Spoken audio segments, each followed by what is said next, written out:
नमस्कार माऊली. चला ज्ञानेश्वरीच्या सहवासात. ज्ञानेश्वरी अध्याय 11 मधील 178 ते 190 ओव्यांच्या सहवासात आपण जाऊया. भगवंतांच्या मुखातनं अक्षर बाहेर पडायचा अवकाश आणि अर्जुनाच्या अंतःकरणातला अविद्यारूपी अंधार नाहीसा व्हायला लागला. ज्या अंधारामुळे विश्वरूप बघण्यामध्ये अडथळा येत होता. याचं खूप सुंदर वर्णन ज्ञानोबारायांनी केलंय. पुढे ज्ञानोबाराय म्हणतात, ती अक्षरे नव्हती देखा, ती अक्षरे नव्हती देखा, ब्रह्म साम्राज्य दीपिका, अर्जुना लागी चित्कळिका, उजळलिया कृष्णे. अहो, भगवंतांच्या मुखातनं फक्त अक्षर बाहेर पडली असं समजू नका. तर ती फक्त अक्षर नसून ब्रह्म साम्राज्य दीपिका, ब्रह्मरूपी जे साम्राज्य आहे त्या साम्राज्याचं दर्शन घडवणारी ती दीपिका होती. एक अत्यंत दिव्य ज्योत होती. आणि ही दिव्य ज्योत कोणी प्रकट केली, कोणी उजळली, तर साक्षात भगवान श्रीकृष्णांनी अर्जुनासाठी ही चित्कळिका प्रगट केली. त्यामुळे काय झालं? मग दिव्य चक्षु प्रकाशू प्रगटला, तया ज्ञानदृष्टी फाटा फुटला, यया परी दाविता जाहला ऐश्वर्या फुले. आणि अशी ही दिव्य ज्योत प्रगट केल्यामुळे अर्जुनाला दिव्य चक्षु प्राप्त झाला. आणि त्या दिव्य चक्षुमध्ये एक प्रकाश प्रगटला. हा प्रकाश कशाचा? आत्मप्रकाश, आत्मतेज. आणि त्याच्यातूनच ज्ञानदृष्टी फाटा फुटला. अर्जुनाला ज्ञानदृष्टी प्राप्त झाली. हे ज्ञान कुठलं? अहो, साक्षात परब्रह्माचं ज्ञान. सगळीकडे परब्रह्माचं स्वरूप अनुभवू शकेल असं ते ज्ञान, अशी ती दृष्टी, ती ज्ञानदृष्टी त्याला प्रगट झाली. आणि त्या ज्ञानदृष्टीच्या साहाय्याने भगवान अर्जुनाला आपला ऐश्वर्य योग दाखवायला लागले. हे अवतार जे सकळ, ते जिये समुद्रींचे का कल्लोळ, विश्व हे मृगजळ, जया रश्मीस्तव दिसे. ही ज्ञानदृष्टी प्राप्त झाल्यावर अर्जुनाला दिसायला लागलं की हे जे काही अवतार आहेत, या अवतारांचं मला दर्शन होतंय. ते अवतार म्हणजे मूळ समुद्रावरचे फक्त तरंग आहेत. या तरंगांवर मूळ आत्मतेज, परब्रह्माचं तेज जे होतं, ते तेज त्या तरंगांना स्पर्श केल्यानंतर मृगजळाचा भास निर्माण होतो. आणि त्या मृगजळावरती जे दिसतं ते हे विश्व आहे. व्यवस्थित विश्वाचं स्वरूप काय आहे ते ह्या एका सूत्रामध्ये मांडलेलं आहे. जे काही भगवंतांचे अवतार दिसत आहेत, ते अवतार म्हणजे मूळ परब्रह्मरूपी समुद्रावरचे तरंग. त्या तरंगांवर आत्मतेज येऊन पडतं, ती किरण पडतात. त्याच्यातून जे मृगजळ प्रगट होतं, त्या मृगजळावरती जे दिसतं ते हे विश्व आहे. हा दृष्टांत ज्ञानोबारायच देऊ शकतात. जिये अनादि भूमिके निटे, चराचर हे चित्र उमटे, आपण पे वैकुंठे दाविले तया. अहो, अनादि भूमिका म्हणजे जी मूळ भूमिका आहे, जे भगवंताचं मूळ स्वरूप आहे, त्या स्वरूपावरच हे चर आणि अचर सजीव आणि निर्जीव सृष्टीचं चित्र उमटतं. आणि ते चित्र म्हणजे मूळ भगवंत स्वरूपापासून काहीही वेगळं नसून त्याच्या सकट सर्व काही भगवत स्वरूपच आहे. हे दर्शन म्हणजे साक्षात वैकुंठाचं दर्शन भगवंतांनी अर्जुनाला दाखवलं.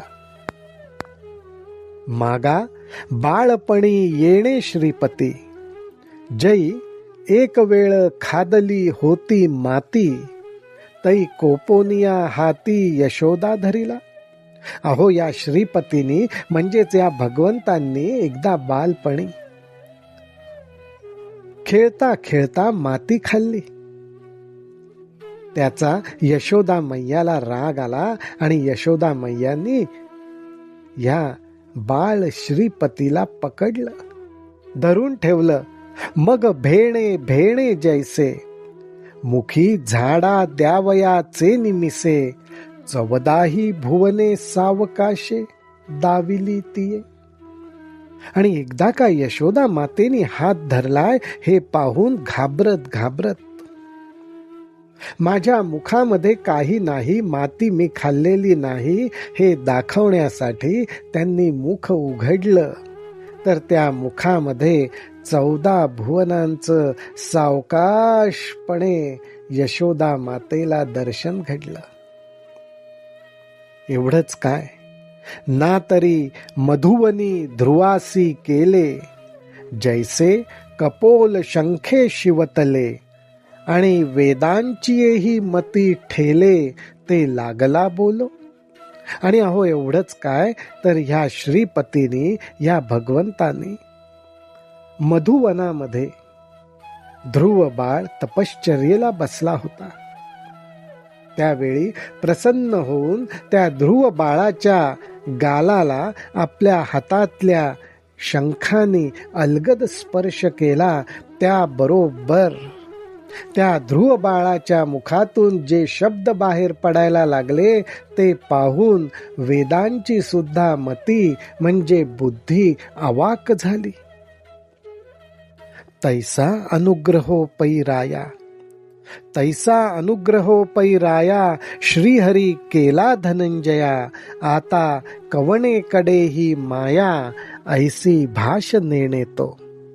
संजय धृतराष्ट्राला म्हणतायत, असा अनुग्रह हे धृतराष्ट्रा, हे राजा, असा अनुग्रह भगवंतांनी श्रीहरीने धनंजयावर केलाय, अर्जुनावर केलाय. आणि त्यामुळे आता माया म्हणजे काय, मायेचं स्वरूप काय, माया कशाला म्हणतात हे त्याला आता समजतच नाही, हे त्याला कळतच नाही. माया म्हणजे काय, याचाच अर्थ असा संपूर्ण मायेचा झालेला आहे.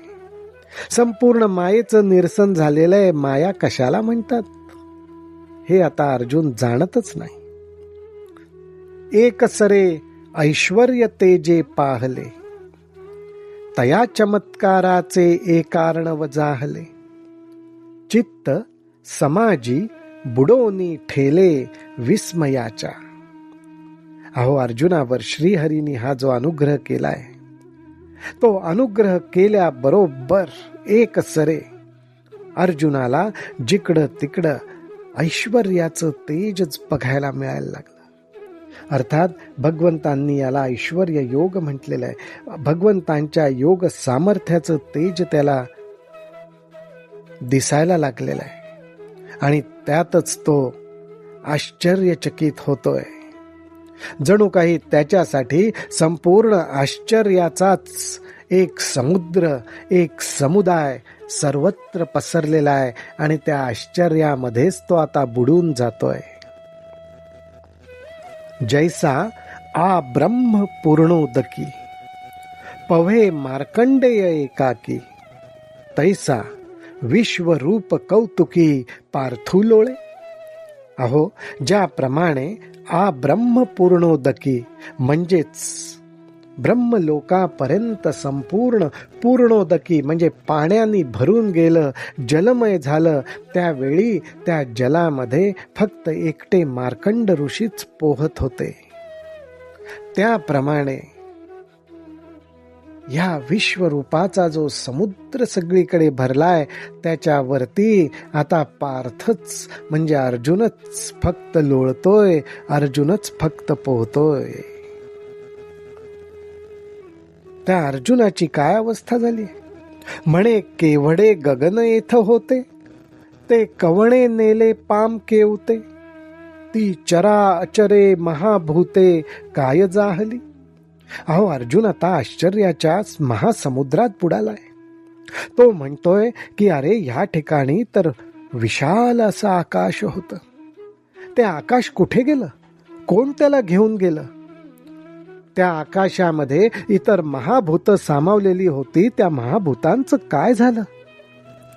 आश्चर्याच्या समुद्रात अर्जुन बुडून जायला लागलाय. दिशांचे ठावही हरपले, अधोर्ध्व काय नेणो जाहले, चेलिया स्वप्न तैसे गेले लोकाकार. अहो चारी दिशा, 8 दिशा म्हणून जे काही म्हणतात, पण त्या दिशा गेल्या कुठे. 8ही दिशांचा ठावच संपून गेलाय. दिशांचे ठावही हरपले. अधोर्ध्व खाली वर कशाला म्हणतात तेही आता कळेनासं झालंय. ज्याप्रमाणे जाग आल्यावर स्वप्न कुठं गेलं कळत नाही, त्याप्रमाणे इतक्या वेळ मी लोकाकार जो बघत होतो म्हणजे सृष्टीचा जो अनुभव घेत होतो तो गेला कुठे.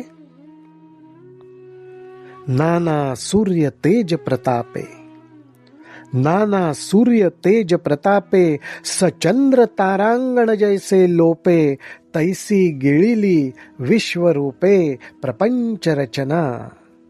अहो ज्याप्रमाणे सूर्यनारायण आणि सूर्यनारायणाचा तेजाचा प्रताप सगळीकडे पसरतो, त्यावेळी सचंद्र म्हणजे चंद्रासहित इतर सर्व तारांगण लोप पावतं, नाहीसं होतं.